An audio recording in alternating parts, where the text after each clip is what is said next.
Un souviens-toi soufflé par Philippe Camps, que l'on embrasse, Voilà. évidemment, tendrement et fortement. On espère le revoir très vite avec nous. Et tu vas nous parler de la fois où l'OGC Nice a mis fin à l'invincibilité des Verts à Geoffroy Guichard. Voilà. Puis je suis tranquille, c'est que je sais que personne n'a vu ce match. Parce que c'était le 19 août 1977. Ah, moi, je t'ai pas né. Ça va. Toi non plus. Non plus. Voilà, personne n'était né ici. Et Nice est allé gagner à Saint-Etienne 2-1 et c'était un véritable exploit. Pourquoi ? Parce que les Verts n'avaient plus perdu depuis 105 matchs à domicile, 4 ans et demi.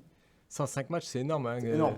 Quand on pense que Nice, c'est 15 matchs de cette saison, on parle d'une belle série d'invincibilité.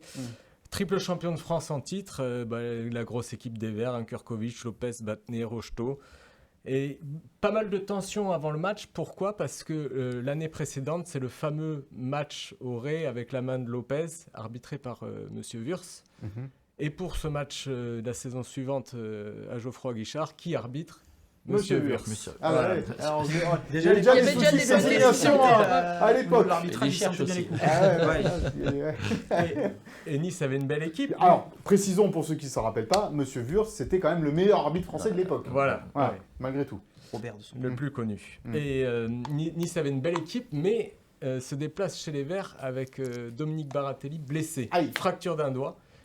Et il est remplacé par Georges Giacomo, 19 ans, 2 matchs de D1. Philippe, il devait pas être content là. Non. Et donc, t'es pas forcément serein, mais bon, il y a quand même Katalinski, Hugues, Jouve, Guillaume, Biekovic, belle équipe de Nice. Léon Rossi, qui est le coach de Nice, qui dit « Avant le match, partons avec l'intention de réaliser une surprise. » Ah, Pas d'exploit, mais une C'était surprise. déjà... Ah, ils affichaient leurs ambitions. Ils hein, à affichaient l'époque. leurs ambitions. Le pour contre le plus long de l'histoire. Parce qu'il a convaincu personne. On continuera à le faire la semaine prochaine. Et ça part pas très bien pour le gym parce que deuxième minute de jeu, coup franc de Saramagna dévié par Zambelli dans ses propres buts, 1-0 pour les Verts. La première mi-temps est à sens unique pour Saint-Etienne qui pousse. Et ce jeune gardien, Giacomo, de 19 ans, sort plusieurs exploits devant Saramagna, Batné. Et les Niçois sont tout heureux de rentrer 1-0 au vestiaire.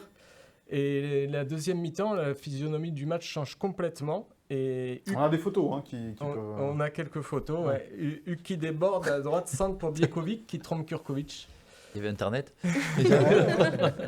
On a quelques buts, quelques photos. Kurkovic, on le revoit. Voilà. Ouais, grave. Ouais. Donc là, c'est le C'est deuxième but. C'est Jouve qui renverse le jeu pour Hugues qui a apparemment fait une frappe rasante qui l'a trompé. Ouais, la Je- célébration de Jean-Noël.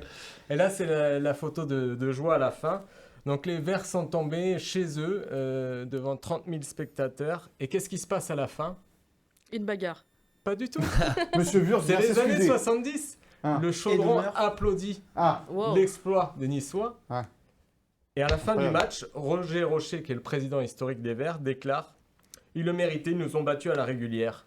Après avoir félicité le président Leguier de Nice et Léon Rossi. Quand même, il y avait du fair play à l'époque, alors que tu étais invaincu depuis 105 matchs. ouais. Ouais, après, bon, il fallait bien qu'elle tombe à un moment donné, Fallait ça que ça va tombe. Ouais, mais bon, bien que ça je- soit Nice, quoi. Et oui, mais C'était les deux équipes de l'époque, en plus. Hein. Alors justement, Ah, pas plus cette année-là. voilà, Et c'était ouais. un peu la fin des Verts. Ouais, C'était jusqu'à la- la saison d'avant. quoi. Voilà, Ouais. c'est ça. Qui est champion cette année-là Ah, c'est une bonne question. 77 77-78. Ouais, je dirais l'Olympique de Marseille. C'est l'AS Monaco, Ah Saint-Etienne. oui, bah oui, il remontait de Monaco. Ligue Ah, 2. c'est mais- honteux, ce Monaco, remonte. ouais, oui, oui, Évidemment, oui, il remontait de Ligue 2, ils ont Monaco. été champions là, cette année-là, bien sûr. L'AS Saint-Etienne terminera 7e et le gym 8e. Donc c'est un Ah, mais il match. tirait quand même la bourre, tu vois. Voilà. C'est un match qui restera dans les annales pour cette série d'invincibilité, mais pas forcément pour le classement final.